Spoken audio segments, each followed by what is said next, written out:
Good evening, everyone. Thank you for joining us on A World Awakening. It's lovely to see you, although I can't see any of you, but I know you're there. It's been a pretty wild week here in Georgia, lots of goings on, and so I didn't sadly get my post up for this special show until yesterday. But I've had a lot of feedback already from people, and a lot of regular viewers will remember that I had a wonderful man on a couple of months ago by the name of Don Daniels, who I had the privilege and pleasure of meeting at the Star Works Symposium out in Laughlin, Nevada last November. And then, of course, I came home from that, and my mother had been injured. I went back to Florida for a few days and packed everything I had in my office that I could tow and several suitcases. And I have been here in Georgia ever since, caring for my mom and with my sister Christine, and my sister Cindy lives just down the road. So it's a group effort. We're circling the wagons. I want to thank all of you who are aware of what's been going on with mom and have sent your most heartfelt wishes for her recovery, and prayers galore in abundance. We really appreciate it, and I'm happy to inform you that it seems to be working. She's doing remarkably better than she was. She was bedridden for about 10 weeks. So thank you all from my heart. Thank you. Okay, so here's the thing. Tonight, Don Daniels is like a multifaceted man in that not only is he a professional pilot, but um, he's been a radio host. He's an author. He's well known in the UFO community. Has a great deal to offer. But after he did my show a while back, he told me about this wonderful woman named Sierra that he wanted to introduce me to. And I said, well, let's just do a special uh, A World Awakening. So my thanks to Jeff Turner for bowing out tonight. He's going to be doing both shows next week while I'm in Ohio. Um, so he'll make up his time then. However, he was gracious enough to concede the first hour, which is normally now Soul School Sojourn, so that we could have a full 2 hours on A World Awakening. So without further ado, I would like to bring Don Daniels on. And there he is, and he's still in the sunshine because he's out west, where the sun is still shining. And then when Sierra arrives, of course, I'm going to let Don take the lead and interview her. She sounds like a fascinating person. I've never met her before, but he brings her to me, highly recommended. So, with that said, Don, how are you, darling? And how's everything? How's spring for you out in Colorado? Oh, we had 3 inches of rain the last 2 days, but it was steady and not that, not downpours. So Mm. most of it soaked in. It was pretty good up here. They had some flooding down in Denver, but Ah, the mountains. I'm yeah. a huge fan of Boulder. I'm Hmm. out in Colorado pretty regularly because I do a great deal of filming for Gaia, and Hmm. um, the more I do, the more they want to do. So I just had to do some video work for them because I just couldn't break away and fly out there. So I just did it over, StreamYard Hmm. and with Bill's help, which I was grateful, very grateful for. But I'll be heading back out that way pretty soon. So hopefully things will coincide that I'll get to actually see you while I'm there. I just got a text back from Sierra. We had originally somebody had sent a deal that it was at 10 o'clock your time, 8 o'clock our time. So she says, "Ugh, I'll be right there." Oh, okay. Yes, yes. That I sent was her a couple of actually, messages about no, we well, yeah, start at 7 our time. well, that's the thing. I cut out the first show, which is Soul Mhm. School, so that we could have a couple of hours.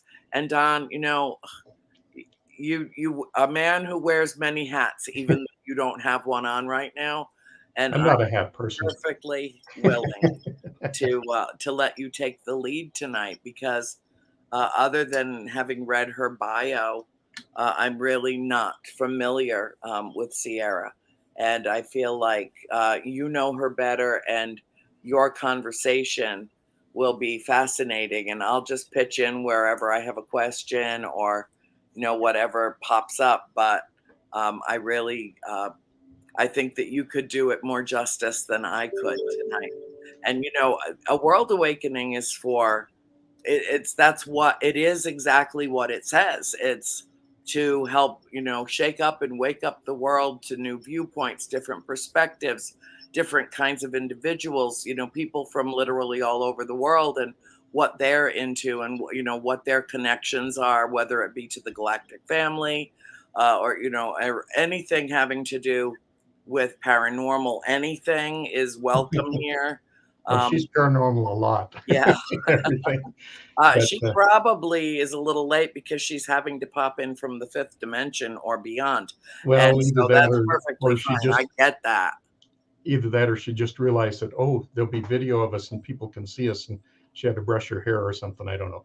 But It's anyway, it's a, I it's a figured woman we could. thing, Don. You're just going to have to cope. I mean, if you I got women figured I could in your start life, out by kind of great. introducing how we met, a little bit about her, Okay, and then we won't embarrass her with me talking about her. And then when she comes on, we can launch right into where we met wonderful, and all that stuff. great.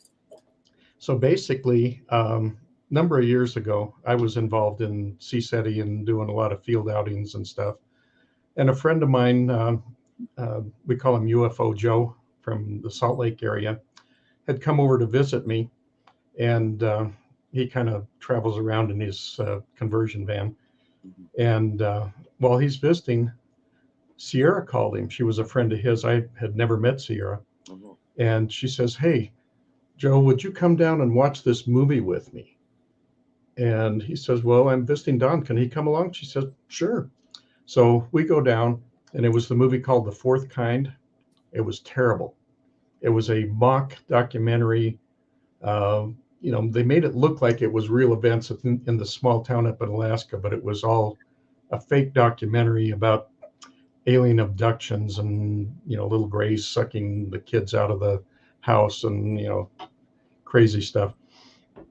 And we got through, and Sierra's asking us what we thought of the movie. And I told her, and she said, well, um, she, she'd had some very similar experiences, and this movie had triggered some things in her. And I'll let her explain kind of what those are when she gets here. She's Uh, here. looks like, no, I guess not. Maybe Yeah, it she's here. looks like there she There is. she is. We were Oh, just Hi. talking about you. Were your ears burning? Yes. I'm so sorry. I got it an hour off. I don't know where I am in time and space right now, I guess. well, time is an illusion anyway, so we're Right? totally cool with that. Totally. Awesome. Okay, good. So I just was explaining how we met when Joe was over here, and you invited us to come down and watch that movie with you, that horrible Fourth A Kind horrible movie. movie. Yeah, It was and terrible. so we're right to the point where you can explain why that triggered you, how that related to your experiences. I think that was what was so triggering to me about this. And can you all hear me okay? Yeah. Okay, great. I have some fans running in the background. I want to make sure. Was just the fear-based. It was like such a fear-based driven movie. And what was triggering for me was when I was visited by the Greys, I couldn't move. And systematically, for quite some time, I kept waking up and passing out because I would panic. So for me, it was all of just like it was something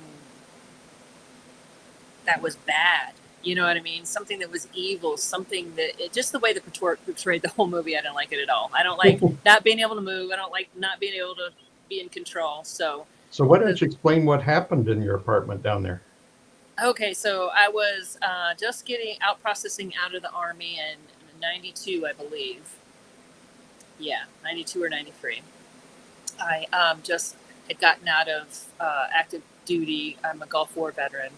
And so I out-processed in Fort Carson in Colorado. And I was in an apartment near Fort Carson with a girlfriend of mine at the time.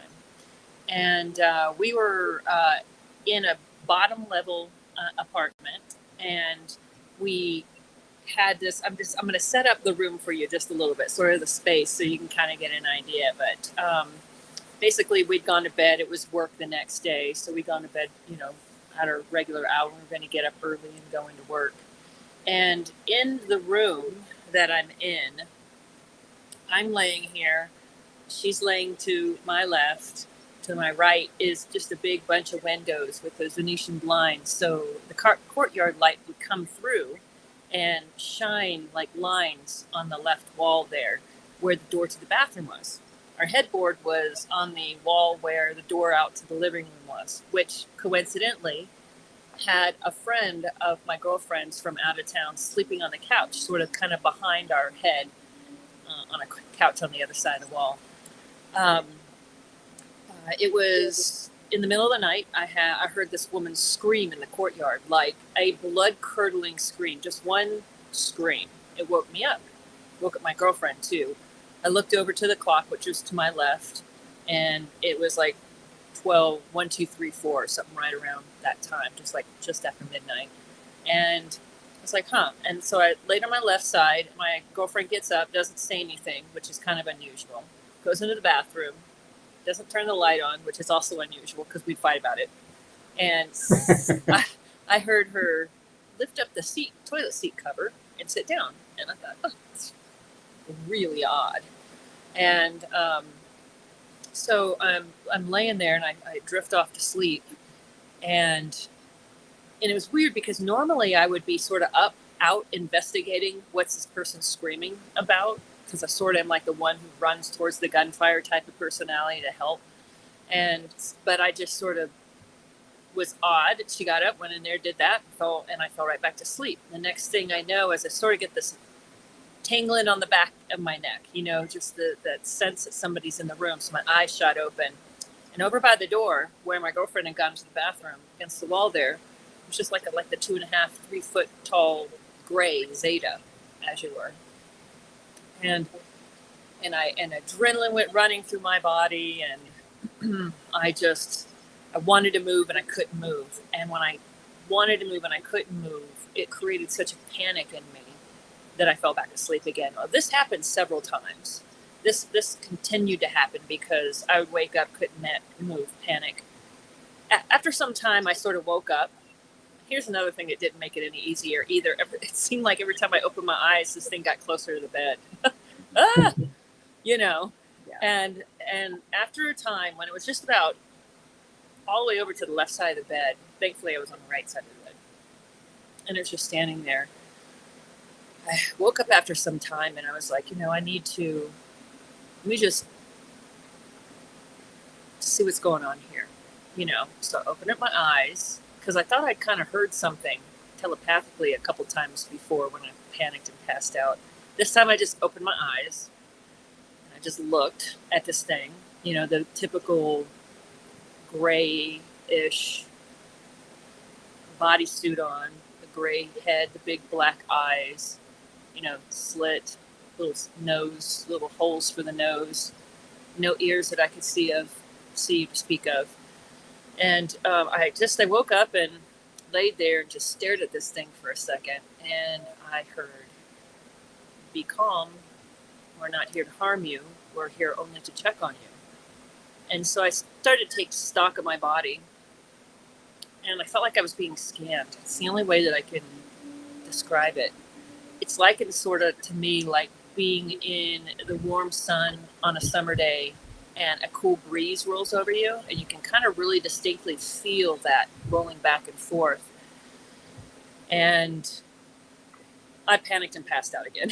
The reason why I passed out was I had this thought to myself. I was like, what is that? And I went, wait a minute, this is familiar. And I passed out again. When I came to the next time, I later on had memories of being on ship, I guess is what you could call it. In a bright lit room, again, not able to move, beings leaning over me, a taller gray, governmental men standing in the background in uniform, couple in black suits, just suits. And there also was the tall one looked different, more pronounced features in the head, more pronounced head, eyes. When they looked at you, you really felt like somebody was there. When I was in front of the gray, like the little guys, it didn't feel like anybody kind of was there. It was just sort of like a drone, really, kind of. And so I had flashes of experiments, different things they were doing in my stomach, and then just I woke up. My next memory is just I sit straight up in bed because I can move. And at the same time, my girlfriend comes out of the bathroom, cursing, flips on the light, and I'm just staring there, I'm kind of up on my elbow, arm in the bed, staring at the place where I saw it originally on the wall. She's like looking at me like, "Are you okay? What's wrong?" And she like gets all into like defense mode. Is somebody here? Is somebody here? And I just kept pointing at the wall. I was in shock, really.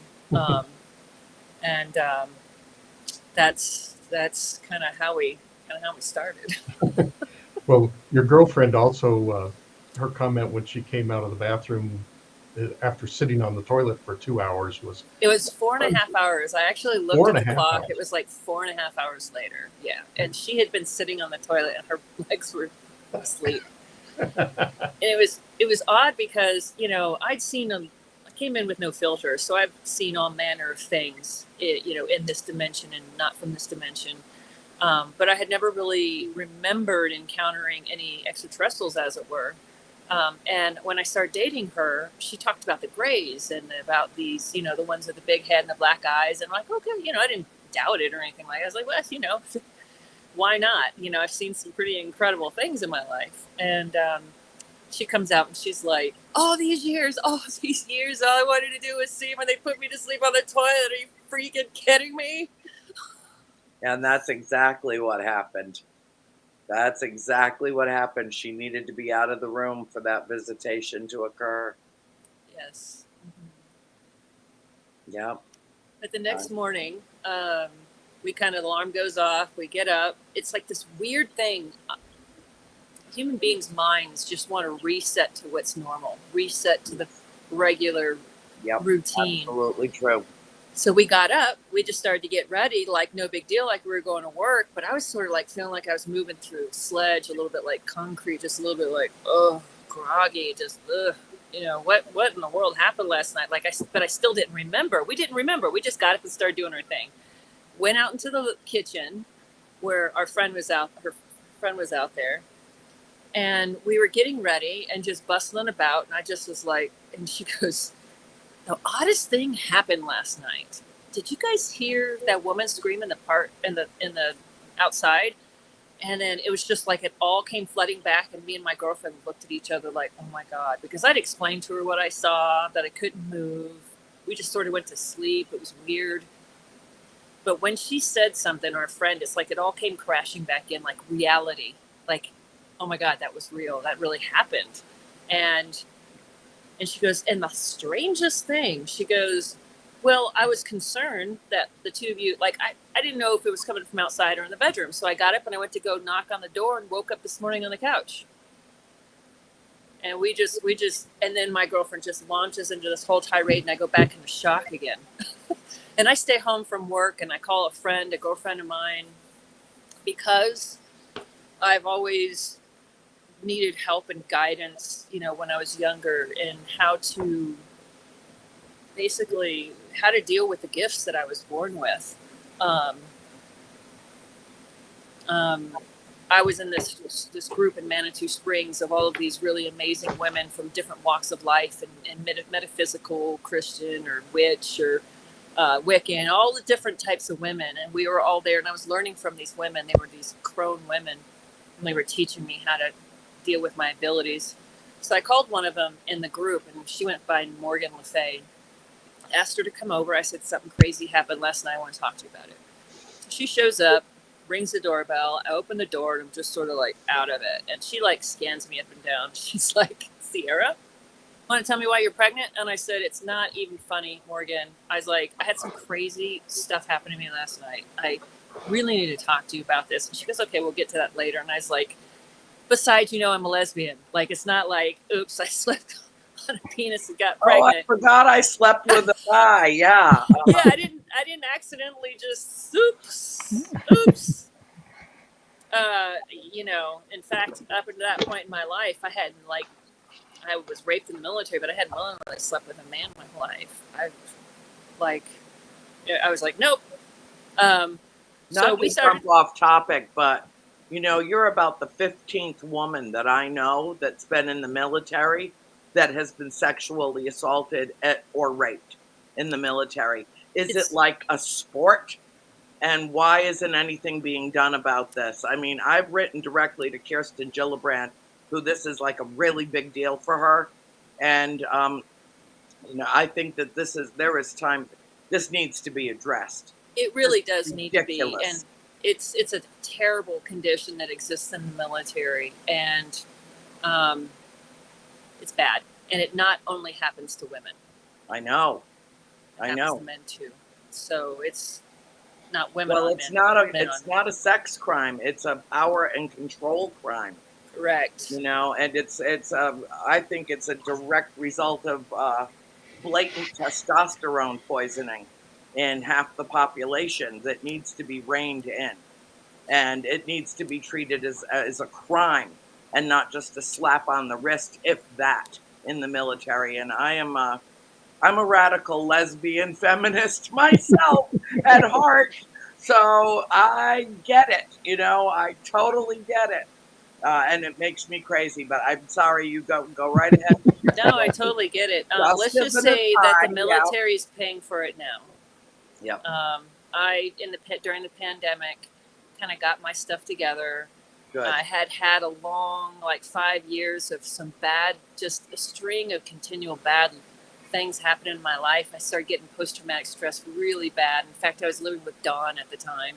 Him and his wife were trying to help me, and I needed to go address it. I just got done with 2 years of what's called Warrior Renewed, which is rape for people in the military. It's a course, and it was extraordinary. And, but I took on the military, and not only did I take him on for the rape, which went to trial, and he pled guilty and only got probation. Of course. My God. And, that and Gulf War syndrome. And so now I am 100% rated disabled for both of these things that I deal with. And so it just was something I really needed to take care of. And it was strange because I've done a lot of work in my life, and it didn't really catch up with me until later in life. It just started getting harder and harder and harder. And after my breakup with my last girlfriend in 2016, and just a myriad of a bunch of friends that I know and people know that Don knows that I was close with, passing, like 5 or 6 or 7 or 8 of them in 2016, alone. And it just felt like all my support was going away, and I really needed counseling, and I really dealt with it. I really took it on. I really dealt with it. I dealt with, honestly, a lot of wounding from stuff that happened in the military I never dealt with. So it's beneficial now. So now they pay me monthly, and they have to take care of me physically for the rest of my life, like all medical. Excellent. So anyway, back to on topic. You found out you were pregnant. So then what did you do? Well, Morgan said, you're pregnant. I said, hooey. She said, there's a whole great, what they look like. And she told me that they were Zeta Reticuli, and that the government had made a deal with them back in the day for exchange of tissue, I guess, for technology. And because I am in the military, when I was, the government owned my body and basically allowed this harvesting to happen. And so we went and got a bunch of pregnancy tests, and I was positively pregnant, and I kind of freaked out, to be quite honest with you. And I went to the women's group, and we sat down and we had a giant powwow. What do we do? Because Morgan seemed to be very educated. Like, they're going to take it, you know, if they know where you are, they're going to, it's really rare that women even figure out that they're pregnant before they take the baby and all this other stuff. And I'm like, wait a minute, you're not taking it. Wait a minute, taking the baby. What are you talking about? It was just so much trauma to deal with. And so what we had put together, because one of the women in the group, of course, was like, I remember I was 23 years old. You know, you chose this. I lost my mind back then, but I get it now. I really do. Yeah, I don't like that phrase either. You chose this. You know, it's like, yeah, what mind like was it's a I in soul that I would agreement. have picked this path that is so difficult in life? Right. So, you know, they were like, well, it's a soul. And I go, what do you mean, after losing my mind? And these women were just great. They're these great crones, and to put up with me. And then they were like, listen, let's put it a different way. It's a soul contract. And I'm like, well, if it's a contract, let's break it. So we went through all the things, like Carolyn Miss goes, you know, the breaking of the soul contract thing. And we did this whole ceremony. And then to go above and beyond, you know, it took a while. It took me a little bit of time to kind of really get in my mind that I was pregnant. I started to show, you know, I've been pretty thin all my life, and just a 6-pack stomach, you know what I mean? Coming from an Olympian and basketball and an army and just go. And so I started to show pretty soon. And when that started to happen, I was like, all right, what do we do? Because I was swinging a hammer in construction. And they said, well, if they can't find you, naive as we were, but something had to have happened, because there's implants, right? So they're going to know where I am no matter what. No matter what. No matter what. No matter what. No place to go. No. Right? So we did this thing where we did also create psychic protection around me, and then a breaking of the contract, which we kept reinforcing, and breaking of the contract in the fact that I wanted to keep the child. If I was going to be pregnant, I'm keeping that child. And as naive as that was also a very naive thing. So 4 months later, dang near maybe even 4.5 months into this pregnancy, they kept moving me around from house to house, all over Colorado Springs and outside of Colorado Springs. They would tell me when I was being moved. This is before cell phones, back in the early 90s. I just moved around. Me and my girlfriend broke up. You know, it's the craziest thing, because even though she's the one who told me about this Zeta people and stuff, and knew about the Zeta hybridization program, I think ultimately she thought I cheated on her. It's like the human mind gets going on stuff. Yeah. And I'm like, I did not. We were pregnant. Well, we broke up. And I was off with all, you know, staying in all these other ladies' places, even though they're not gay. She just had problems. So it was better off in the long run. So one day. Oops. We lost your audio. Yeah, we lost your audio, hon.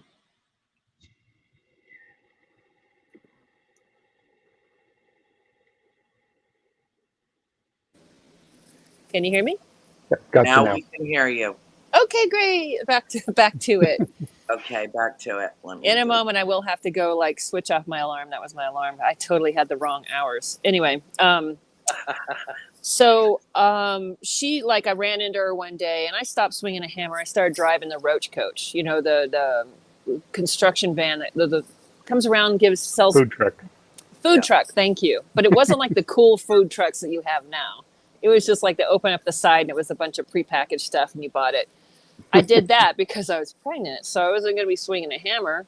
But Gina, my ex-girlfriend, said, this is a real baby. You got to go to the doctor. You got to get this taken care of. We had another meeting with the ladies. They talked about how they're going to take me to a doctor, go find somebody that maybe I could go off hours or do something in office, out of office kind of a thing. ultrasound, make sure everything was okay. I had been taking vitamins and doing everything because every one of those ladies had been mothers before. So I was just following what they said. I felt like I was okay, but so they were going to figure this out and make the appointment without me knowing.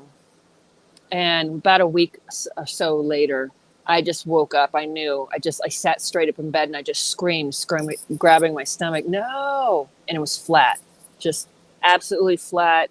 There was no, it's not like I miscarried. There was no afterbirth, no placenta thing I needed to whatever, the whole deal, like gone. So I got really upset. I got really angry. I started calling sergeants in my platoon. I called all the way up through the rank, accusing them of utilizing me for some experimentation and wasn't there right. And I just got really upset and really angry. So, yeah. Oh, that's the next thing that comes. Would you like me to go into the next thing really quick? Or do you want me to save NORAD and the Men in Black until later, Dawn? Well, I had in my notes that we were going to jump back a few millennia to our Lyran times. You know, I met you first in this life at that movie, but you had memories of us being connected way, way in the past. Yes, I went to do that briefly. When you were Thoth, you mean Thoth? Which I one? don't know if you told There's me many about that lifetimes. It was back when we were Lyrans. Okay, when you were the captain, when you were the ship captain?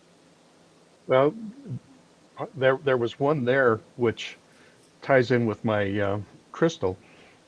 Yes. But there was also, you said we were cubs together. We were brother and sister.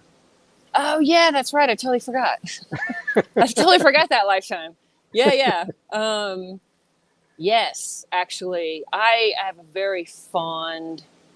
an affinity for the Lyran people. And for those of you that don't know what that is, it's the bipedal cat-looking beings that you see mostly depicted like in ancient Egypt and so on in the hieroglyphics there. Yeah. But yes, being Lyran. You need to spot the hybrids, though. The eyes give it away all the time, instantly give them away. How so? Well, because I've met people that appear to be perfectly normal human beings until you look in their eyes. And when you make that connection, that off-world connection, their eyes change to slits. Yeah. Like eyes. Yeah. And then they go back to the pupil being, and it's like, well, hello. You know, hello. I have a good friend. I looked in her eyes the first time I looked in her eyes, and I said, "You're Arcturian."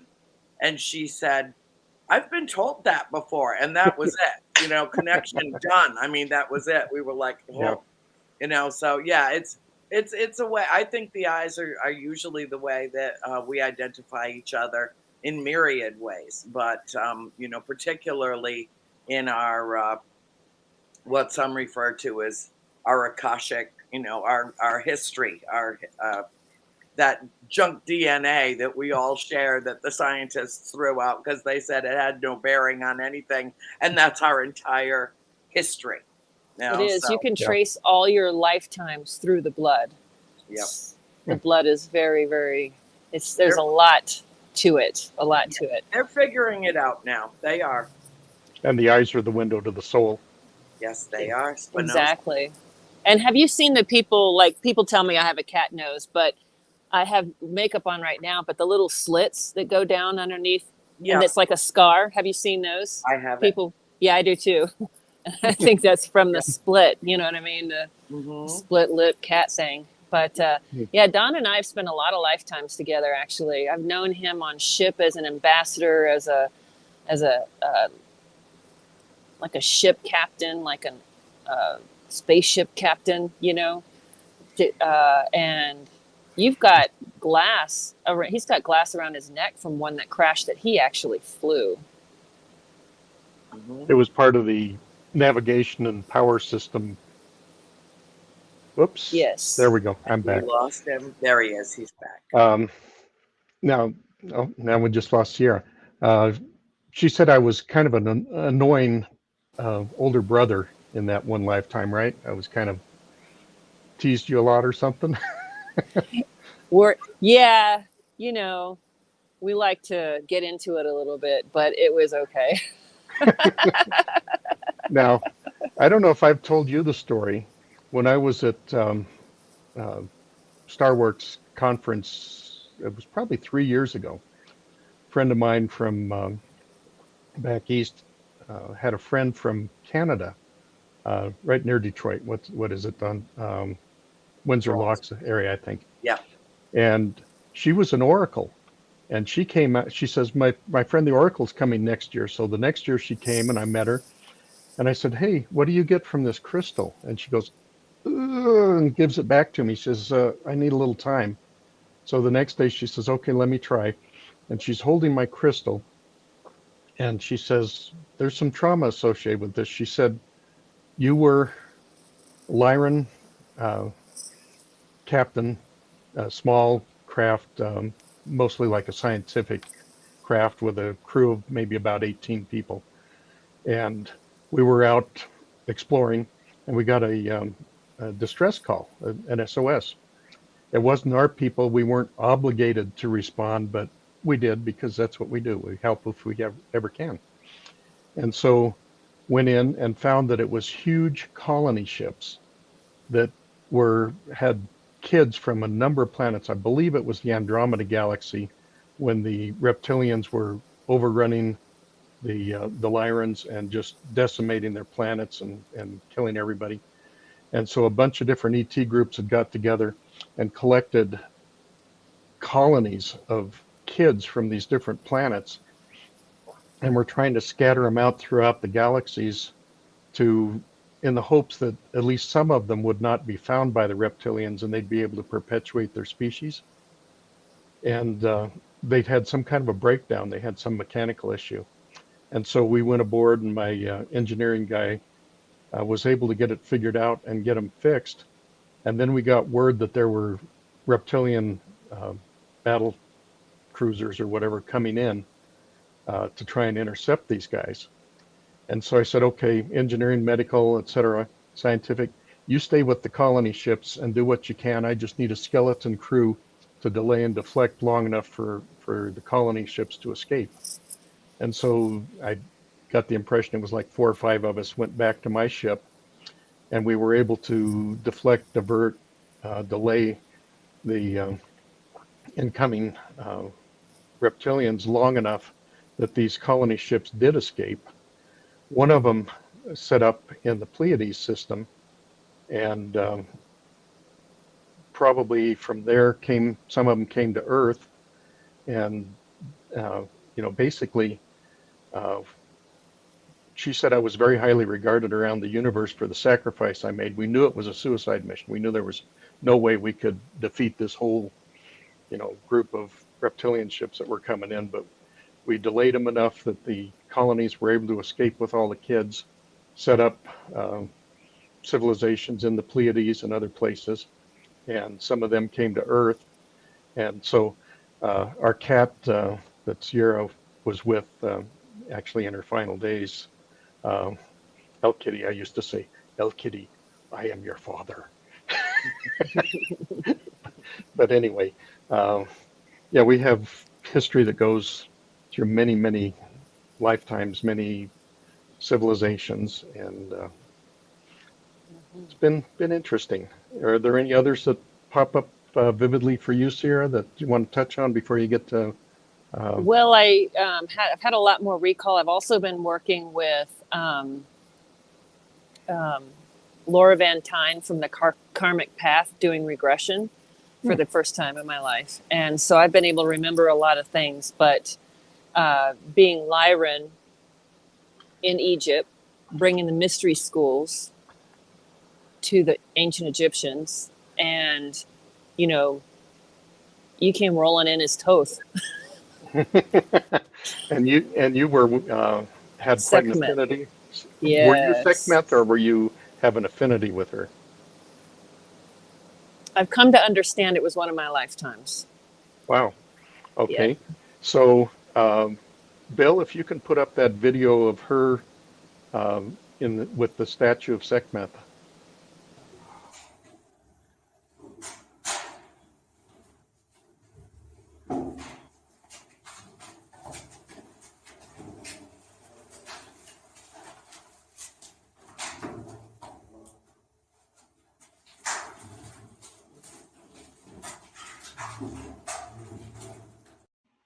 In basalt, and it's in situ, meaning that it's been sitting in the same place since they placed it however many thousands of years ago. They say a couple thousand, but they're off by about 10.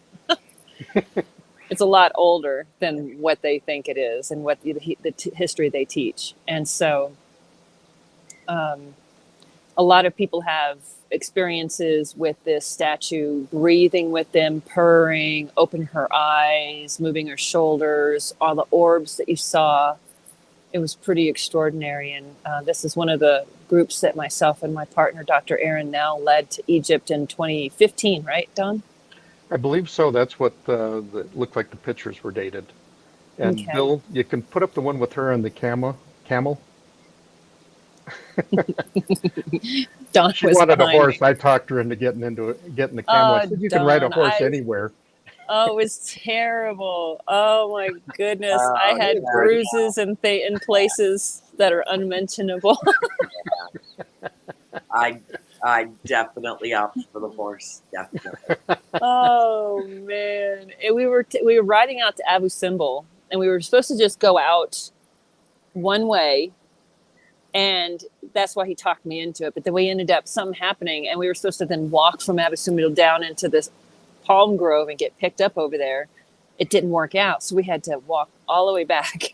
And the way they move is like this, right? Well, I found that if you fight them, it really gets to your back, but if you just flow with it, it wasn't bad. Yeah, you need a chiropractic adjustment. I'm absolutely certain after 5 minutes on one of those things. Not to mention the fact that they're mean as snakes, and they'll turn around and bite the hell out of you. It's the reason why they were being led by the Bedouin boys that Yep. were, know, so we didn't have to control them at all. They just were being controlled by them. But it was 4 hours on And camelback. we went from the Great Pyramid out to Abu Simbel, right? And then back. Started at the Great Pyramids, as I recall. Yep, sure did. We did a lot of cool stuff. We actually rode a donkey that kicked me too, down in the Valley of Kings. On the edge of a cliff. On the edge of a cliff. I told Aaron, never again. Aaron. We got off the donkeys and walked. We figured that was too dangerous on the trail that was, it was like 2 feet from 500-foot drop. Because we came in from the rim of the Valley of the Kings and then right down, we hiked right down into the Valley of the Kings. It was pretty neat, but I told Aaron, never again with the donkeys. If we're going to do it, we're just going to have to walk. We got off and we walked the rest of the way. It was just too scary on them. But we had the distinct honor of we owned the Great Pyramid for about an hour and a half.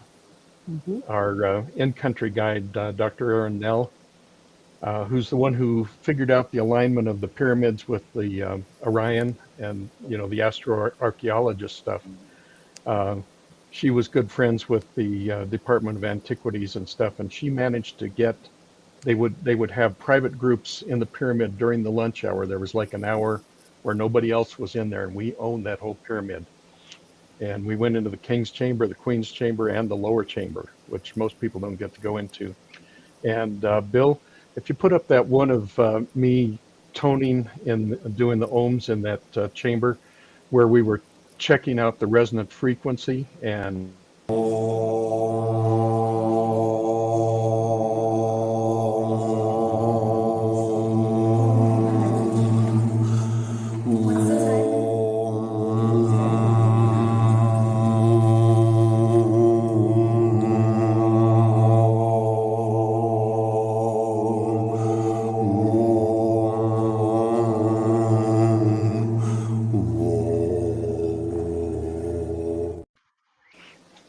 so you can tell they understood resonant frequency and tuning the chamber. Do you remember which chamber that was? Was that outside the King's Chamber, the antechamber? Yes, it was the antechamber of the King's Chamber. Yeah. And so you're really doing some great guttural stuff there. That was pretty cool. Now the guard, they don't allow any religious ceremonies in the pyramid. And the one guard who was with our group, the only person that wasn't part of our group, he was, making sure we didn't do any religious stuff in there. He was kind of giving me the evil eye. He didn't know whether this was religious or not. But we certainly found the resonant frequency there. Absolutely. Yeah, we got to go down into the Queen's Chamber. We did ceremony down there, which was really great. Yeah, the Army has to come in and pull everybody out. It's one of the 7 wonders of the world. And it was so funny when we went walking up there, our little group of whatever many that we have, 15, 20, however many we had. And there's like lines of people in the Army, like holding everybody out. And they were just like looking at us. Like, that's what you get when you're friends with the ministers of antiquity. But I have announcements. Did you know that Dr. Erin is the first woman and non-Egyptian to become a minister of antiquity? Wow. Wonderful. Yes. She just got it. And they've just appointed her to a giant dig in Saqqara, which I believe there's going to be some extraterrestrial stuff in there, and they want her to break it. Yeah. Oh, wow. Now, interesting little side note, driving in Egypt, especially in Cairo, oh my God. There were times where I was like closing my eyes. It was so scary. And when Dr. Nell got her driver's license over there was no written test. There was no driving test. There was just a medical test. She had to get a blood test to see what your blood was. A blood test to get her blood type. They put that on the driver's license. That's the only test involved. Because if you get in a car accident, they know what blood to give you. We'll have to tell you, it's a city of 20 million. I remember I was there to go pick up Don when he came in late one night, and it's nighttime, and they don't use their headlights at night because they think it's rude. And I'm still not really sure what they do with the blinkers. I'm not really sure what the communication is. Oh, I figured that out. Oh, did you? What is it? Well, normally when you're driving down the road and the car in front of you puts on the left turn signal, it means that they're going to change lanes to the left. No, over there it means it's safe for you to pass. There's enough room to pass me. Wow. And the headlights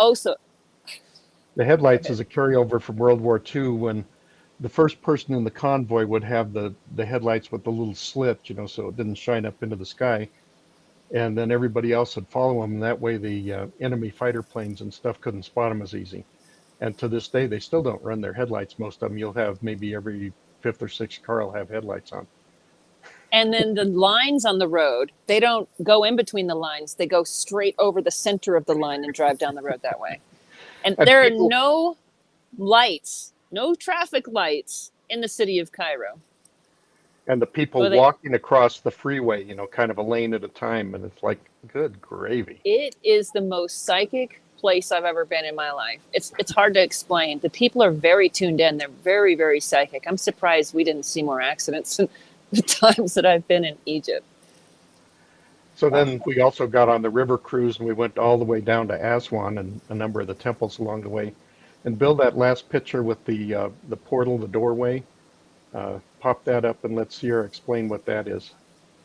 That is the Temple of the Hearing Ear.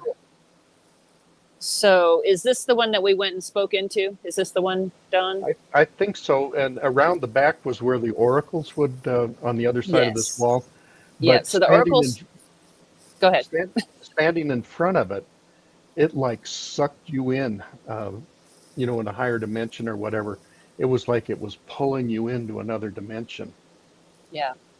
It's definitely a doorway, for sure. And we had this great experiences of going and standing in front of it and receiving messages. And some people got clear messages. And then Aaron and I took turns standing on the backside where the oracle would stand. And each person would come and stand in front of that indentation with their own intention. And then there's some pretty neat experiences that people were having. Me and Aaron were acting as the oracles. Did you have an experience, Don? I thought you said that you... Well, it's like it pulled me into a higher dimension, a different lifetime or something. It felt like if I had let go, it would have just sucked me right through, and I don't know if I would have come back to this dimension. But anyway, and then we went all the way down to Aswan, and it was hot. Uh, in the afternoon, we'd get on the riverboat and go down the river a little ways to this pullout area, and we'd swim in the Nile River to cool off. Where there weren't crocodiles Yeah, the in the crocodiles were portion. above the dam, but below the dam there weren't crocodiles. But anyway, Yeah. No. anything else on Egypt, or do you want to hop back to the Cheyenne Mountain? We can hop. If people have questions later on, we can readdress things later. Okay. So you were inquiring more than you probably should about what was going on with this alien encounter and all of that stuff. And you kind of expected it, but what happened next? I was still driving the roach coach because after the baby was gone, it was sort of like at first, my first reaction was anger for like a couple of weeks. It went on 3 weeks, a month, and I started to get really depressed. And I kept driving the roach coach, and my girlfriend was like at the apartment complex that thing had happened at. Hey, here's your stuff. Come and get it. I'm moving into a house. And she had told me to come pick up some of my stuff at the apartment complex. So I drove up to where I would normally park at the apartment complex, and there's a black 4-door sedan sitting there. And I was like, and as I drove up and parked the roach coach to the side of it, because I was just going to grab the stuff because it happened to be on my route, and then drive the coach back to the warehouse to drop it off. So I was in that vehicle, and I drove up right next to where this 4-door black sedan was. And as I was approaching, it was like they knew I was coming, and they stepped out of the vehicle. And as soon as I saw them, this is before the movies, before people knew about Men in Black, I just knew they were there for me. So I got out, I slammed the door, walked around. I said, it's about effing time to get somebody's attention. Like, I want to know what in the heck is going on. And they sort of motion as I'm speaking, and I'm like, don't ever do this. Don't just get in the car with strangers. So I'm just like, so they go, and the guy at the driver opens up the driver's, behind the driver's side door, and I get in, and I'm still blah, blah, blah, blah. And they get in, and then like we start to back up. And I just realized I got in the car with 2 strangers, and they hadn't said a word to me. So we were starting to back up, and drive forward, and I was like, okay, where are we going? Where are we going? No response. So then I started immediately go to my threat assessment, my training, and I started glancing around. I'm like, how is there no unlock, no handle on this back door? Then I was like, oh, I'm going to choke the guy out in front of me because this is not going to fly for me. Like, I was sitting there thinking, I'm going to choke this guy out. I'm going to like, was visualizing like using the seatbelt to choke him out, and then like crash, and then like bust out the window with my legs and get out. Right. That's what I was planning on doing. Next thing I know, I sort of come to, and I'm just staring straight ahead, and no adrenaline, calm, which is odd for me because I have had a tiny bit of issue with temper in my life. And tiny. Somehow I feel that that's an understatement. I'm picking up that vibe, Sierra. I'm picking up understatement of the new millennium. Okay. Yes. Well, you used to teach hand-to-hand combat and knife fighting to the troops, and you'd whoop up on the guys and embarrass them terribly. Yes. It was my thing. So, in fact, that night that the Grays came to visit, I had a 38 under my pillow. So that's probably a reason why they didn't leave move. So I come to, there's no adrenaline, because before I would get upset, get triggered, adrenaline would go 2 hours, calm myself down, get myself focused again after like some kind of adrenaline trigger or something like that. And so I come to, and I'm staring ahead, and so I started looking around me, and from where we were to where we were going was about 20 minutes. And what was I doing for 20 minutes? And we were going through the Manitou area and around to the northwestern side of Cheyenne Mountain. Not the normal entrance of Cheyenne Mountain, a different entrance of Cheyenne Mountain. And I was like, that is very odd. Well, they don't know I'm psychic. So I think I'll go into the driver's head and see what's going on here. Because I came to just sort of, and they had the hats, those, what do you call them? Like Chicago hats. I don't know. I call it a gangster hat. Fedora. Like a fedora, but a little bit bigger brimmed. A little bit big. Yeah. On. And so I'm like staring at the back of this guy's head, and I just sort of like, I close my eyes and I like can hear him saying the grass is green and the sky is blue over and over and over again. I didn't understand what was going on. Later on, I understand that's protection against a psychic. So he was shielding me. And I went, that's odd. So I looked over at the passenger guy in the front, and I'm like, where's this guy's ear? What in the...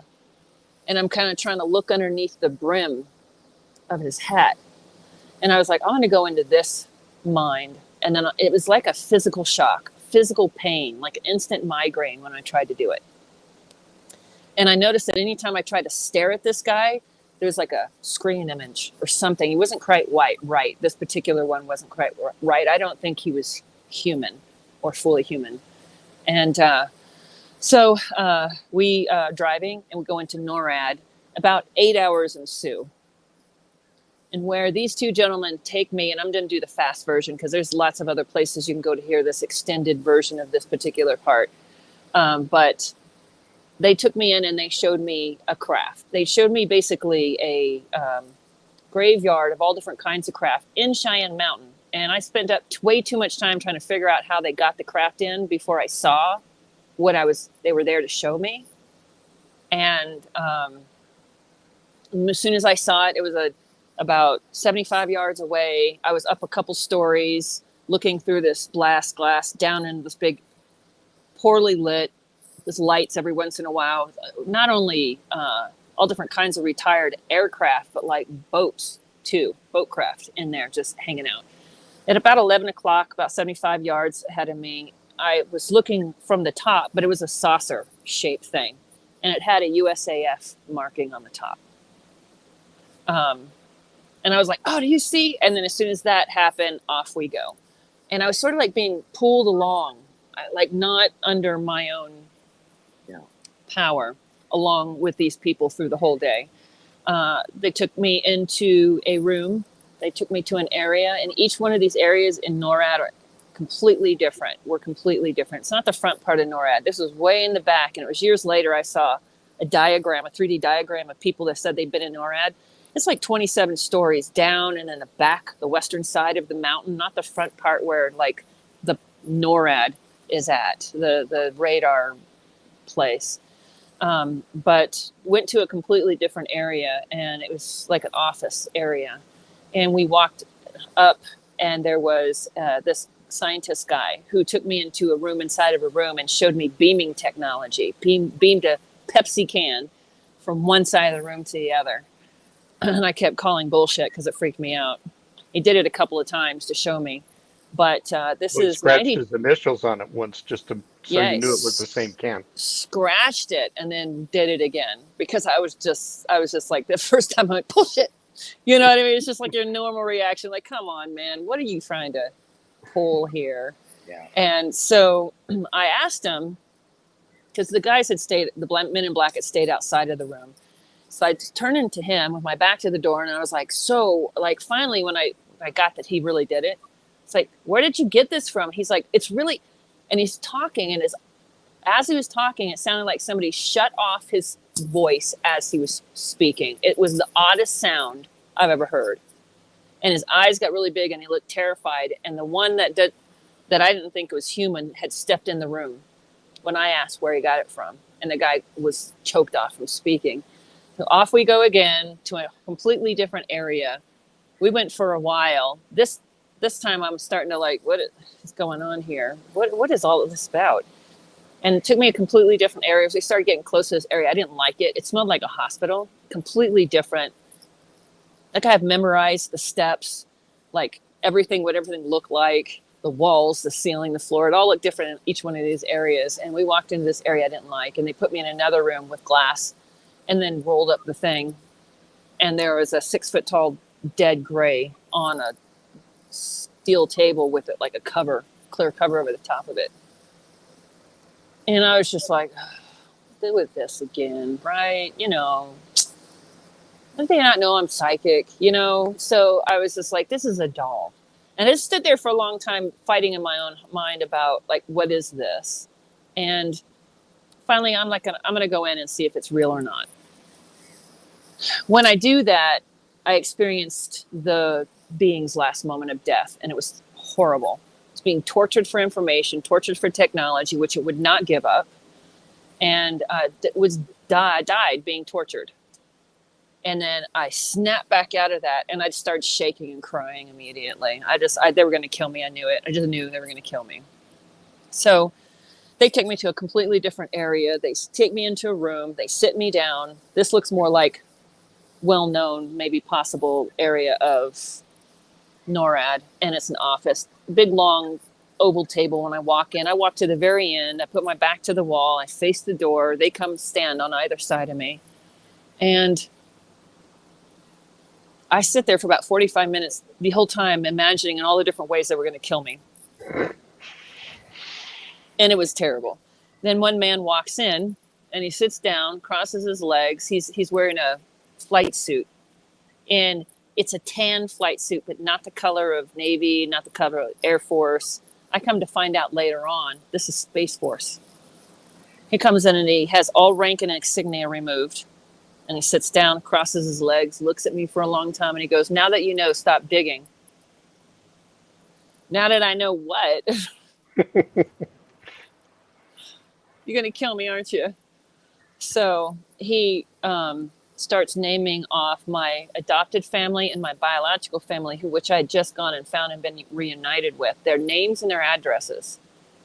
What is this? And he's like, basically, in all the different ways, without directly saying, I was being threatened. Stop digging, stop talking, stop it. Oh, people think that when we who do really legitimate research in this field say people have paid with their lives to keep the worst kept secret in the course of human history. That is a fact. People have died to keep this secret. So for you to have been fearful of your life was absolutely legitimate, Sierra. Now, the other interesting twist to that is when you figured out who this guy probably was. Yes. So I'm the eldest daughter to my mother. I was born 4 days before her 18th birthday. And she had started, she lived in Orlando, Florida, by McCoy Air Force Base. And I don't know if you know about McCoy Air Force Base. It's where they first... I'm just north of Orlando, Florida, and Winter Garden is where I live. So, yeah, I know the area exactly. Oh, okay. Well, I was born in Orlando, Orange County Hospital. So, yeah. So this is in Orlando, and McCoy Air Force Base, the first to break the sound barrier. They had a whole bunch of top secret stuff going on there. And the locals always talked about the lights that would go in and out of the bottomless lake. Yep, the bottomless lake. Yep. Yep. So, yeah, so it's like a long history of it. So supposedly my father worked at McCoy Air Force Base and told my mom that he was a veterinarian of sorts. Anyway, she was very young. Started dating this guy. I saw him at the Ranch Cafe. Do you remember the Ranch Cafe over by the Air Force Base? No. A lot of the officers and stuff and people would go to the Ranch Cafe. It's not open anymore. But and my mom, very young, very beautiful, very tall, looked older than what she was. She was there with some friends, and him and another friend approached her and started talking to her. Now, I have this theory that certain people are approached with blood types, not blood types like A, B, or whatever like that, but genetic types. And I am bloodline. Yeah, my mom, her mother was Cherokee. Her mother was Irish. Her father was Cherokee, the very first generation of the mix. And so Cherokee Irish, I've come to find a lot of people been Yeah, Georgia abducted. and Florida, a lot of Cherokee, Irish, Cherokee, Scottish, where you get dark skinned people with green eyes. Yeah. Yes, my eyes look In my brown, but own when they're in bloodline, that's the part of my light, they're bloodline. actually Yep. green. Yep. Yeah, yeah. So it's anyway. Moving on. Uh, she started dating him. They hung out all the time. She always lost in his eyes. She said, which turned to green to blue to kind of gray, and she would get lost in his eyes, like this otherworldly look, like wasn't quite from here type of a guy. And he sought her out. Then she becomes pregnant. She said all they did was hang out and listen to music all the time at a place of his off base that he had roommates at. Long story short, she gets pregnant, goes to tell this guy she's pregnant, and he's gone. Like he knows she's pregnant. Like it's been transferred off the base. So she goes to the base. They wouldn't let him in. She goes to the house. I'm sorry. She goes to the house first, where she hung out with him off base all the time. The guys were like, "Listen, he's been transferred. He didn't tell us where he's going. He's a top secret dude. He can't say, you know. So sorry. Go to the, can't help you." She goes to the base. They call the guy. She remembers. She can't remember. She's got a lot of memory manipulation. She can't remember the man's name. Cannot remember the man's name for the life of her, and she thinks his first name is JJ.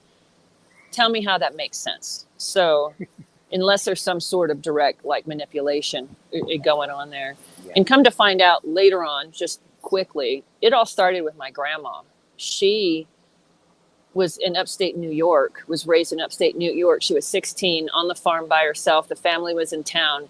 And she said that she had an odd feeling in the middle of the afternoon. She walked out to the front and a thing landed in the front of the house, of the farmhouse. And I said, what did it look like? She said, an upside down tea saucer. Oh, she said she can't remember anything else. So it falls in line with the great hybridization thing. So he's gone. She can't find him. Has never seen him again. But she continues to be abducted the entire time that she's pregnant with me. At first, for the first 6 months, it was like she called them angels, being from other places. They'd come to her, talk to her about me. And then she started being taken against her will by the men she didn't like military men. She didn't like it, and it caused her a great deal of post-traumatic stress. So she never saw my father again. So in regression and in some of the work that I've been doing, this man that came into NORAD that day and threatened me was my father. So that is still an unfolding story. I still very much believe that he's going to show up in my life here pretty soon, because there's a lot of things I believe are going to start happening here in the world with regard to this issue. And letting people know about the breakaway societies. The military people out there are sick and tired of the billionaires out there owning all the mineral rights in Mars and the moon and all these other planets, and going and doing commercial trade and stuff with other civilizations. How do we not know about this stuff? So I think they're sick of it, and it's going to come out here pretty soon. But he is in the secret space program and is my father. So we're a little over halfway through, Sierra. We want to cover your secret super soldier time, and we also want to cover your daughter and how she interacted with me and Tashina and eventually you. So which do you want to do first? Do you want to do a brief overview of your 20 and back? Yeah, let me do a brief overview of my 20 and back. And let me tell you, this upset me. I have to tell you, it upset me greatly when I found this out. I'd mentioned that I'd started having to deal with my PTSD really for the first time in my life. Really started ramping her up around 2016 and stuff. I've been in therapy, post-traumatic stress therapy, with a specialized counselor, not only for post-PTSD, but for sexual trauma, also for rape in the military. And she is through the Veterans Center. And my body started freaking out. All of these things I'd never had to deal with in my entire life. These panic attacks, not being able to breathe, not being able to sleep, not being able to focus. It was just the craziest, horrible time of my life. And it just got worse and worse. And the temper got worse and worse. And so there was like something inside. The only thing I can liken it to is like something inside of a footlocker banging to get out, just banging. But because there was literal mind manipulation or erasing of, or a capping of memory, it was hard to deal with. And so after 2 years of therapy with this counselor at the vet center, I said, I need hypnotherapy. We're not going to be able to get through this. And so that's when I found the hypnotherapist, and we all started working hand in hand with this, because stuff would come up and I would get all upset and confronted and have to go deal with it with my counselor. I had this distinct memory. So my father is gone. When I was a week old, my mom was a hippie from the 60s and started hitchhiking. When I was a week old. That was sort of like my life. So a very, very, very nomadic type of a thing. But refocus me, Don. What am I talking about? 5 and back, 20 and back. So Mars. She starts dating a man when I am about 2 years old. His name is Dana Farnsworth. He's no longer with us. Unfortunately, he took his own life in '96, but he's a Vietnam veteran. And she started dating him. I just loved this guy. I thought he was the coolest dude. And he like come home in his like camo, man. I just like, he'd chase me around. It was just, this was a lot of fun. I really liked him. And his father, Douglas Farnsworth, was a brigadier general for the Navy in Orlando, around Melbourne, actually, around the Cape Cod area. And so when my mom started dating him, she would take me to be with Grandpa a lot at his condo in that area, of which I had this fond memory, and I could never let go of this. Imagine the coolest like reading room with the dark wood and the whole thing, all the big book thing, and the big desk. And I would always smoke pipe tobacco, so it was like that sweet smell. And then on his desk was this big ship in a bottle, and he would take me and show me like the different fighter freights, the big Navy ships and stuff like that. And I spent a lot of time with this guy, and I remember spending a lot of time with this guy, but I didn't remember this part. I was listening to an interview, and somebody was talking about they were into the Super Soldier but Intuitive program, and they were talking about coming out, and somebody was talking about, I don't know if he was 20 years Mars or not, I'm not really sure, but he started talking about being tested by these blue and white cards, and then all of a sudden, all these memory came back of being tested by these men in white coats when I was 5. So from the time I was like 4 years old until the time I was 5 years old, I was spending a lot of time with Douglas.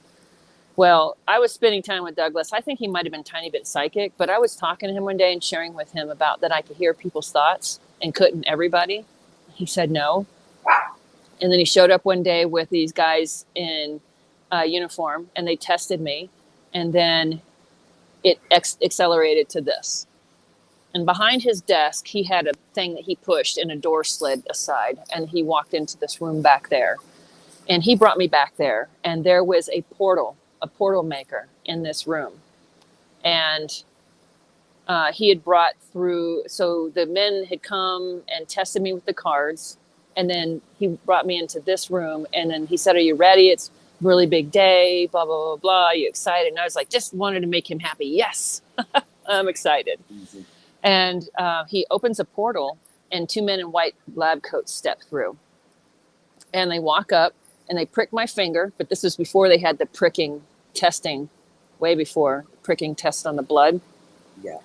And he looks down, and he looks up, and he goes, "It's a match." And Douglas is like, "It's a match." And he was really confused. And there was like all of this, like,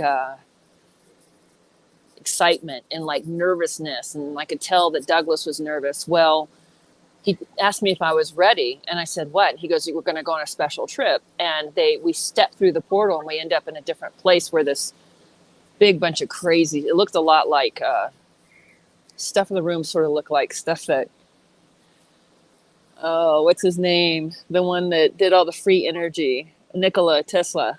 Like Nikola Tesla stuff, all in this big computers and all different kinds of things. And they walk me up to this one area, and I stick my hand, and they shoot something in my wrist, and I was like so upset. I was a kid, but before like right as it like was so painful, and I started to cry, it was over with. And I was told to never share my blood at that moment. Do not share your blood. Do not give your blood willingly. Absolutely. Do you understand? And I said, okay, I understand. And basically, the next memory that I get in this regression, she tells me, okay, now jump to a day you're excited, you're really happy, something that you're looking forward to. And I had been training in this group from the time that I was 5 to the time I was 18. So I was 18 years old, and I was all excited because I've been training with this group as an empathic intuitive. And we were being sent to Mars to try to quell the war that was going on between the northern and the southern tribe of Mars. It had been going on for a while. And we were trying to terraform, we were trying to get people there and get everything set up. We were trying to get bases going and so on. And so I guess this would have been in that timeline in the 70s, late 80s. And she, of course, being led, look down, how old, is it you? Yes. How old are you? And I'm looking at my hands and I'm like, I think I'm about 17, 18 years old. And I looked down and I had the coolest digital suit on. It was tight and it was thin. And what I mean by that is it was a smart suit. It would change colors. It would react to my environment. It was really cool. When I mean digital, it would just change like a chameleon. And I had these cool boots on. They were a little bit thicker on the bottom and kind of funny looking. And long story short, we were in groups of 10. And I think there were 7 or 10 of our groups that were going. And we were all in squads. And we were made up of the empathic intuitive and the super soldiers to protect the empathic intuitives. Because the northern tribe of Mars was completely and totally put off by humans and was offended about being physically in their presence. So there was a lot of telepathic stuff that was going on, and there was only certain people that were allowed to interact with them telepathically. And I was being sent over there to help. I went over there. I remember so we got on a TR-3B and we flew from the Melbourne Cape Canaveral area to the moon, backside of the moon where we had a base. But we were being told, do not wander around this base. We are not welcome here. This is a very tentative thing that we have going on here. And this will be 1975. Don't wander. You'll be killed on sight. Okay. So it wasn't very much further out time after that. We were then brought into this big room, a giant room. It reminded me like the inside of an enclosed stadium, just a tiny bit smaller. But it was pretty big. It was big. And we went into it, and it was the portaling room from the moon. And we were being portaled to Mars. We didn't take a ship. We walked right through a portal, and we're there instantly. I was there instantly. And I just remember stepping through and then because it was going like squad by squad by squad. And I stepped through and I kind of stepped over to the side. And for some reason, I was just staring at the dirt on Mars and the light, but the dirt. And I kept raising up my foot, and it was, and it was like this gravity thing, almost like a gravity boot, because the atmosphere there is a lot thinner. You don't want to take off. So just, and this fine powder that kept puffing up when I would do that. It was just funny to me. I was just like playing around with my feet, on the dirt. And then we ended up going into these cool pod things. They were like these Lincoln log things stuck all together, and we taken off into our different groups and stuff. And it didn't go well. There was a big war going on there, and all the people we were trying to protect in this one colony were killed. It was bad. It was a bad situation. And so I don't remember the coming back time. I just remember the going there and having this experience. So then I was brought back. I have the intuition that I wasn't there long. 4 to 6 months. and I was back. And then I was age regressed back to 5 again, and then set on my my task, my life, in this lifetime, this timeline, into this timeline. Wow. So we got 40 minutes left. Let's get into your daughter. At that time I was just starting on my book, and I'm typing away up here, and you were living downtown. Oh, thank you. And you called me up and you said, Don, I got to talk. I said, okay, well, how about we meet for dinner after I finish this chapter? Said, no, we got to talk now. Okay. So I closed out the file, and I headed down the hill, and we met at Mimi's down there at Denver West. And you were telling me about you thought your daughter, or you thought your child, and you were getting a male impression at the time, was trying to connect with you. And you were asking me for some ideas of how to go about making contact, and I offered some suggestions, some meditation, some putting out the invitation mentally, etc. And a day or two after that, as I was just falling asleep, I got this impression that there was someone in the bedroom right beside me trying to connect with me, but it was so different from what I was used to that it was hard to connect. And again, the next morning, I got the impression that someone was trying to connect, and I got an impression it was a daughter. And I called you up. I said, Sierra, I think your daughter or child was trying to connect with me last night, but it was just so different that I couldn't really make a connection. And a little bit later, I called Tashina, who you didn't know yet, and we were talking, and I told her as an aside what was going on with you, and she really didn't want to get involved in that at the time. But it was just a few days later, she heard her kids playing with sounded like a new friend, and she thought, well, wonder who the new friend is. And she walked around the corner into the room where the kids were, and this figure just kind of disappeared into stardust and gone. And oh, who was your friend?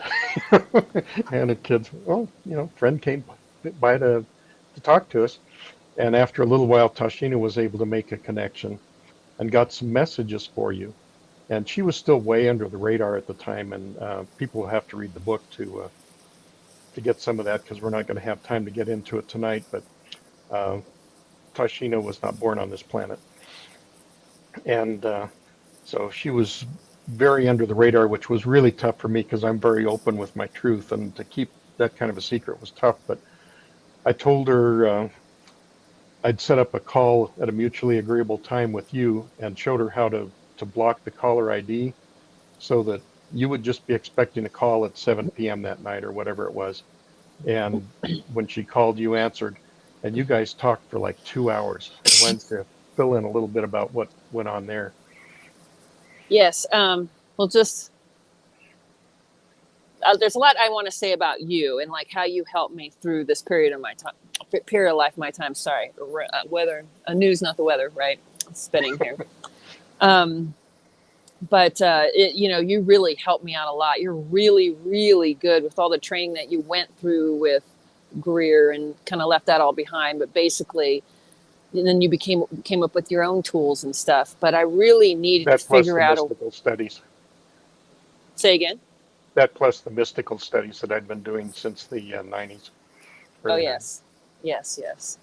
So you were a very grounding, and still are a very grounding energy for me. And so, we became very close when we started working together, and asking you, what do I do, and stuff like that. And the reason why I thought that my child might be reaching out to me is because at the time my mom and grandmother moved into my girlfriend and I's house at the time in Lakewood, and it's upstairs and downstairs, and we were lived upstairs, and my mom and grandma were living downstairs in the basement. And they kept, like, my mom finally was just like, what is your deal, one day? And I'm like, what is your problem?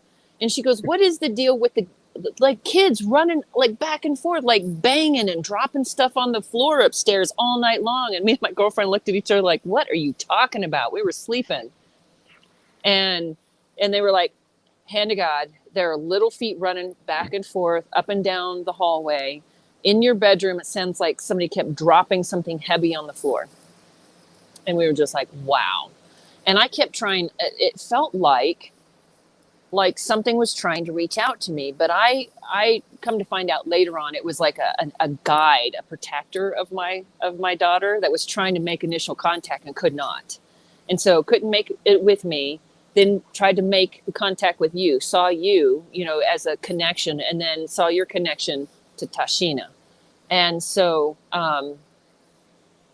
she said that, remember, actually, her daughter got hurt. Remember, she's in there playing, and and Tashina was doing laundry or something like that, back and forth, and like she must have an imaginary friend or something like that. And all of a sudden, she heard her child cry out because she had sprained her ankle.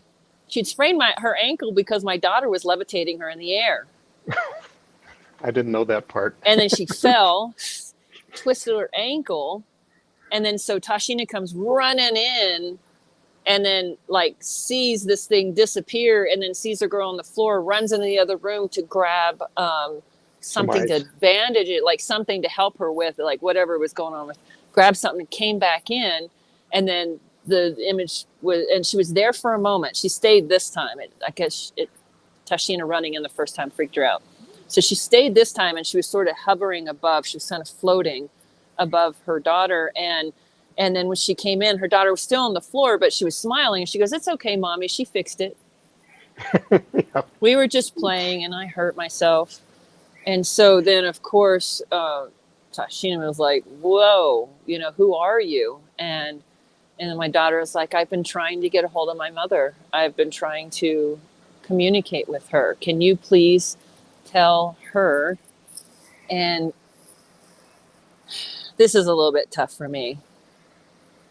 She said, we weren't going to be able to be together for a long time. But there was going to be a day that her and I are going to be a bridge to welcoming children like her back to the planet. But there's a lot of other kind of personal messages to me to keep strong, to stay strong, what to focus on. And, things about my sacrifice and things it's helping. And just stuff like, "Mommy, I can't wait to meet you," and different things like that. So after you and Tashina talked, it was a little bit later that you did actually have a night together in a way. It was in a way, because of where I was in my own personal development, because of the way where things were in the world, she was not allowed to physically visit me where I was in Lakewood, in the city. Now, Tashina is not in the city, so there wasn't a way that she was able to show it physically there, but could not do that where I was. So it was like a telepathic visitation. All night long. It was really cool. It was quite extraordinary, actually. I sort of woke up a little bit dizzy, I was sort of napping it, kind of what is this? And then I started hearing this other very distinct younger voice in my mind. And I was walking around what is going on here? And then I realized that she's like, "Silly, it's me, Mommy." And I'm just like, whoa. And so we had this long night of conversation back and forth. It was like a braided walk, and she was inside you, sharing your body. Yes. And I laughed when you said it was like two kids trying to drive a car, one running the gas and one running the steering wheel. Yes. It was like at one point, a couple of times, it was sort of stumbling or trying to do something. And it's like, "Now listen, you're going to have to let me have the control of the body here." Because yeah. And then I did a little bit of automatic writing. I asked her what her name was, and I wrote it. It looked like ET script or something. Don't you have a copy of that somewhere, Don?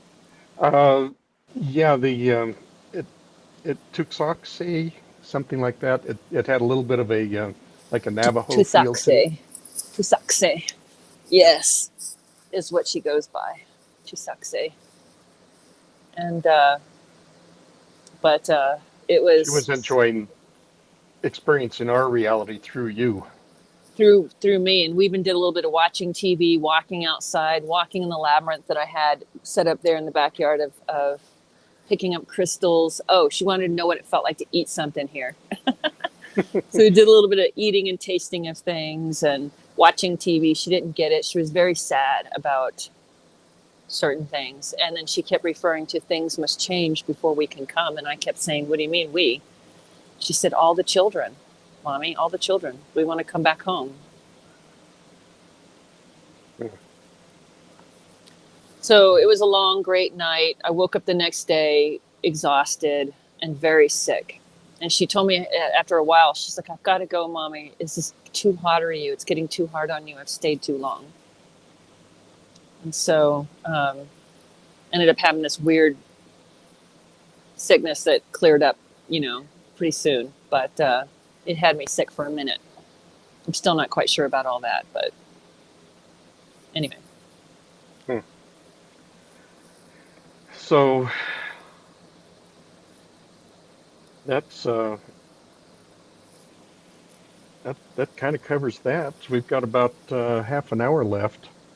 Well, if I could, there's a few comments and questions that okay. I have. First of all, Sierra, the thing that I most want to ask you is something that I've noticed during our time together here, that you and I have something in common. We speak about our experiences almost matter-of-factly. We speak about our experiences fearlessly. That courage did not manifest overnight. But throughout the course of your explanation of what you've been through in your life and where you've been, who you have encountered and engaged with, it seems to me that you were always told, shut up, be quiet, don't talk about this, don't share this with anybody, be quiet about this. When did you make that quantum leap in consciousness where, number one, you realized that it was okay to come out publicly with your experiences, that there would not be any retribution attached to it, and what kind of leap in consciousness did you make to be able to speak about your experiences in such a in such a way that what is supernatural is natural, what is paranormal is normal? When were you given implicit permission to start to come out with this? I know that I was. That's why I'm asking you that question. I was given the message that now it's okay. Now you can step up, speak your piece. It doesn't matter how anybody reacts to what you say. That has no bearing on the fact that you're putting this out, because you realize there are people that are watching this tonight that are going, oh my God, wow. I've had experiences that I've never shared with anyone. I encounter people all over the world who have never shared their experiences with anyone, but they'll tell me what they experienced, and then I encourage them to talk to others, to come out in whatever way is comfortable for them. That's a long, convoluted question, but I know that you get it. I do. I totally get it. Okay. Yes. So back, it really, Dawn had a lot to do with me coming out. And Landmark Education worldwide, to be quite honest with you. I took the Landmark Forum and I realized, whoa, I don't need to be afraid of nothing, nobody. And so that was, and while I was on staff at the Denver Center in Landmark Education, this guy that everybody called UFO Joe came in. Like, what are you talking about, UFO Joe? They knew me as the resident psychic.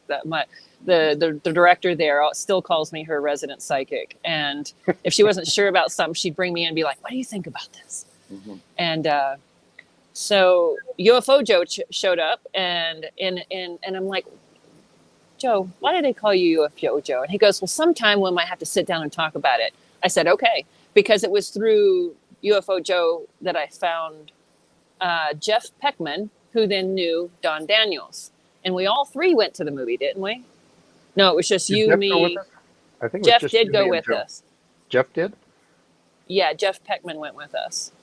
That's right. I think that's where I first met him. To that terrible movie. And that's how I met you. So I always associated that through you. So I had just gotten freed up.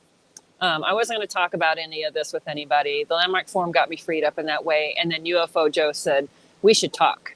And so we did. And then that led me to Dawn. And I was told back then at the time, not necessarily that I was to share my personal story publicly, mm-hmm. but that I was to start Galactic University Radio, GalacticU Radio, and start talking about a bunch of different things and bringing all manners of people on and talk about it. And I believe in talk radio programs and letting people interact with the hosts and stuff.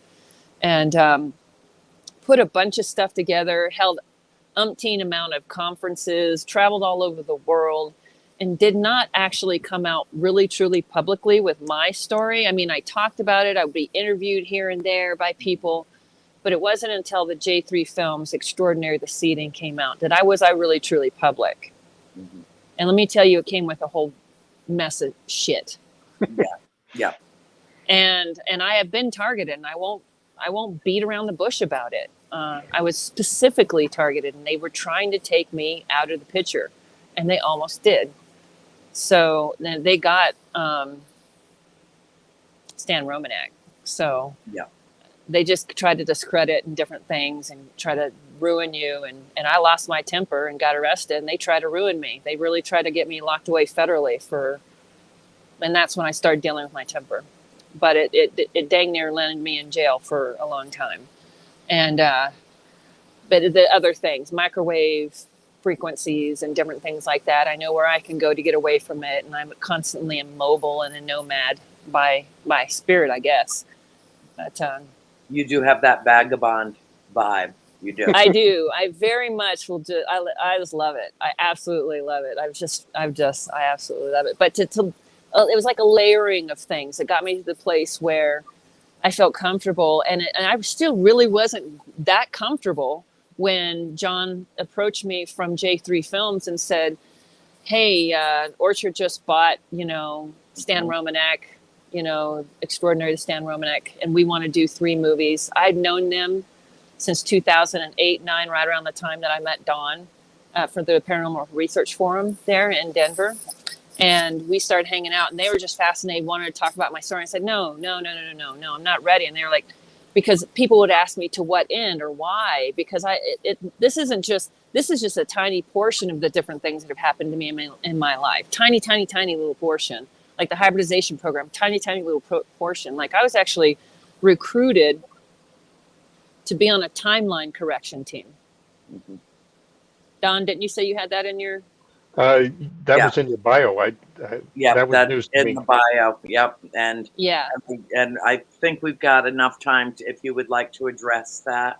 Just a quick thing. I was approached by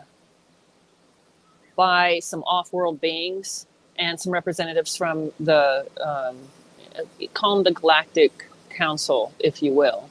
Yeah. A group of like-minded individuals following universal law that knows that the planet is supposed to be a free will and that things have been subverted, including even humanity and so on. And they were wanting me to train astrally to do some timeline repairing. We did a lot of that. It was actually kind of extraordinary. But there's been a lot. There's been a lot to all of this. Well, does that answer your question?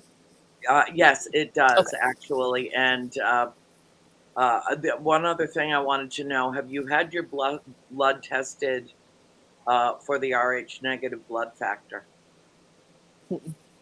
No, okay. The only people that ever get my blood is the military, and a few times I've landed in the hospital, and there's not ever been any extra.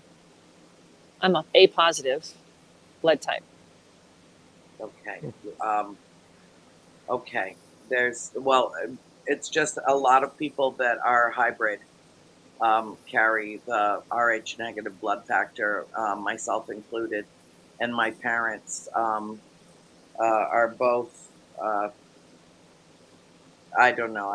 I'm pretty sure both of my parents are aliens. I'm pretty sure, and but they had incompatible blood, so they had 5 children, 5 daughters, but my mother had to receive gamma globulin shots for us to be able to come to term and not die in utero.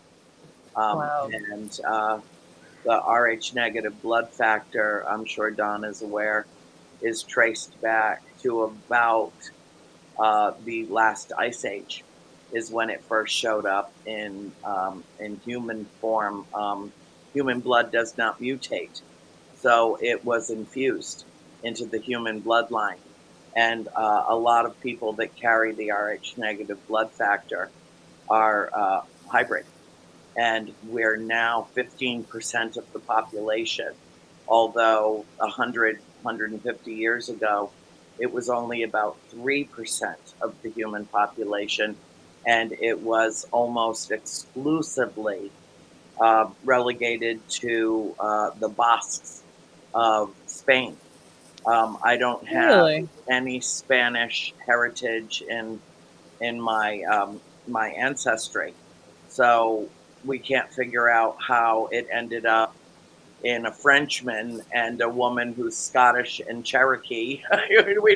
we don't understand how that happened, but there's just a whole hell of a lot we don't understand, which is why I really wanted to bring you on the show tonight. And Don just speaks so highly of you, and I have such great regard for him that I knew if he believed in you and your experiences, I mean, as a contactee myself, I think that the 3 most important words that any of us ever hear is "I believe you." But I also, if I could interject, I do believe that part of your permission / courage came from coming upon the point in the timeline, in this 3D timeline of free will, that you were actually instructed to begin to, message. It's time now. Now it's time. Now you can start to talk about these things. My experience is lifelong. My first conscious contact occurred when I was 13. No question in my mind that I had previous contact, going all the way back to even my infancy. I mean, what child do you know of that has vivid memories of being an infant and a toddler?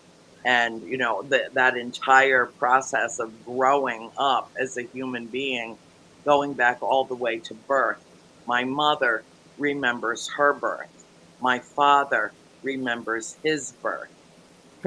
That does not happen with most human beings. It does. I remember being in utero. Yeah, I remember being in utero. Yeah. It was the warmest, comfiest, most lovely environment. Would have been happy to stay there, although I'm sure that would have made my mother miserable. Yeah, I think that we're surfacing around the world and finding platforms, finding forums to put this information out. It's one of the reasons why I'm so grateful now that I'm in syndication with KGRA, that this program goes out on multiple platforms all over the world.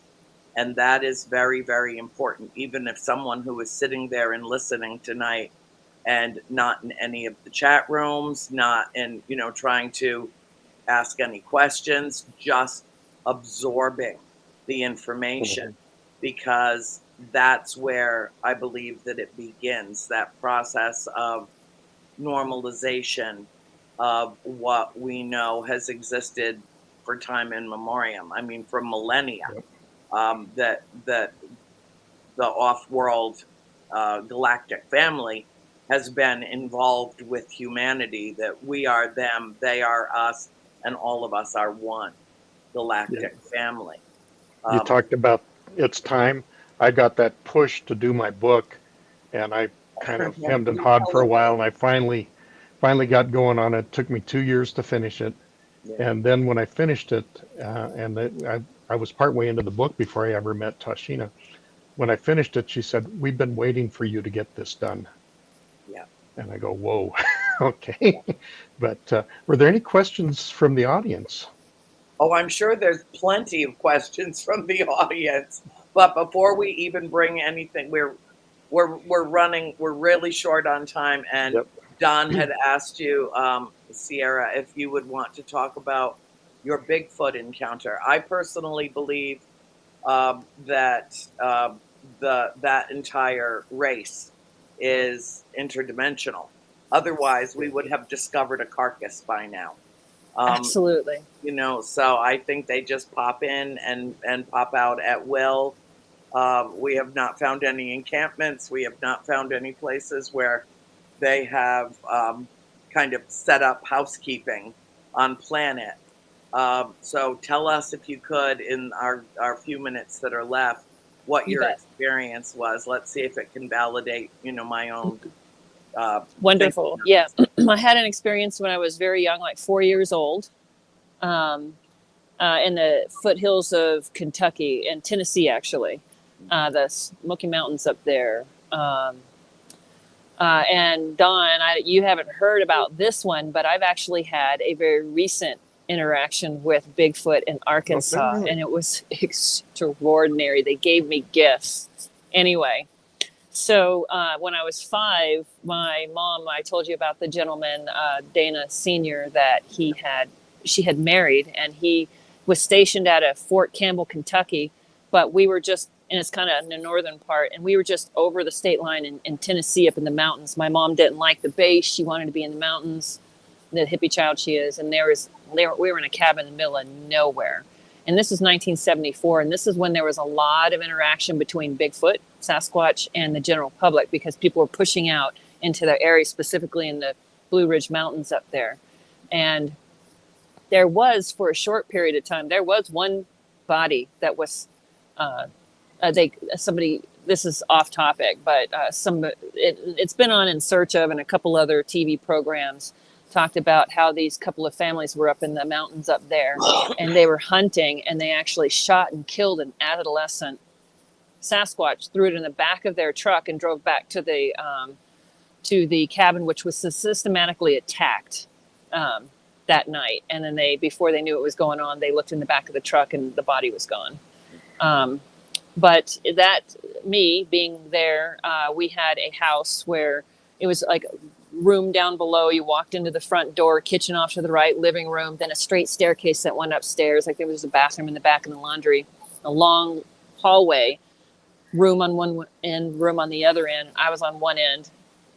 I looked up over my feet and looked down the hallway, and my bedroom was dark. There was a light out in the greater room there. And my mom would leave and take my dad down to Fort Campbell, but she'd leave, like put me to bed, and then would come back in the middle of the night, come upstairs, kiss me, let me know she was there. It was hours she was gone. And so she was gone when she'd gone to like pick him up and was going to be back early morning. And I was sleeping, and I was woken up by a bam, like the door being slammed open, you know. And they had sort of that, like the passionate relationship. They were fighting or doing the other thing. And that's what they were doing. Either one of those two things. I thought they were fighting again when they came in, because there was all this wrestling and banging going on downstairs in the kitchen. And my mom. 3 minutes. Yeah. 3 minutes. Yep. My mom. So this being came upstairs because I called out for my mom, frustrated she hadn't come up to say goodnight. and and it was a female Sasquatch. She stepped up and turned down the hallway initially, and then I was looking, you know, in the covers, out of the covers, and she turned like her whole body to the side and turned around and saw me, and under the covers I go. She comes in there and she's telepathic. I could tell, like she was concerned, like a baby had been left in the cabin all by, like she thought I was abandoned, and I kept just saying, I'm okay, I'm okay, I'm okay. My mom's coming back. My mom's coming back. And actually, Archangel Michael showed up in the room and told her to leave me because she was planning on taking me with her. Could you imagine being raised by Sasquatch? Yeah, I actually can't imagine that. Actually, Real quick, the new one that I haven't heard yet. Too, so I'd be all right with that. Board Camp Crystal Mine. Everybody look up BOARD, Camp Crystal Mine in Arkansas, near Mena. And they have ongoing, persistent interaction with a Bigfoot family there. And the Bigfoot family actually lives there. They have all the evidence, all kinds of stuff. And I'd picked this place to go crystal collecting and had no idea about, like, Josh Gates has been there filming this place. It's got extraordinary gravitical things happening there. And I left a offering for Sasquatch, a very specific rock, left walnuts from South Carolina, big old giant walnut halves, and a couple of gluten-free little wafers and a little lemon drop on top.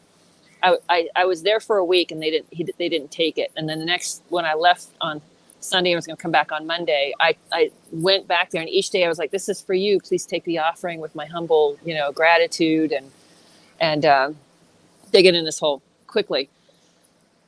I said, I'm afraid you're not going to get your thing. It's going to rain. It like deluged that night, flooded filled up the hole that we were doing the crystal. I was digging the crystals out of. Went the next day, and they had put a stack of rocks. Their thing is stacking rocks in the craziest of way. These rock stacks are incredible. They had taken the top rock that I had, they put it in this hole. But when I got there, I was on my hands and knees. It was my very last day. I could feel them there. I was like, and then they tossed a rock at me, a crystal rock, and it landed in the water. Well, the owner came, he opened up the thing, the water drained down. There's this perfect stack of rocks with this crystal thing sitting on top. So I took the crystal they threw at me and the rock that they lifted at the very top of the stack, because the rest of them were way too heavy to move. And it was an extraordinary experience. There was way more that went on, but basically there was this interaction with a family of Bigfoot there that's extraordinary. But if you're interested in having an extraordinary experience, Board Camp Crystal Mine, Mena, Arkansas. The owners are incredible. Well, Sierra, I deeply appreciate you being so forthcoming with our audience tonight. Believe me when I tell you that you are surrounded by like-minded souls on this broadcast. Don, Great. I thank you for bringing Sierra into my life. Send me her personal cell phone number, Sierra, whether you like it or not. We're going to absolutely talk more. Great. Yes, I'd love to. And I will have you both on the show again so that we can continue this fascinating conversation. And to our viewers around the world, I thank you so much for joining us tonight on A World Awakening. I hope that this has been an illuminating, fascinating couple of hours for you and has certainly given you food for thought. Search your own mind, search your own heart, search your own memory, because I absolutely believe that we know nothing compared with what there is to know, and all the answers lie within. And with that, I will close out with my mantra: be the light you seek. Good night. Thank you. Namaste.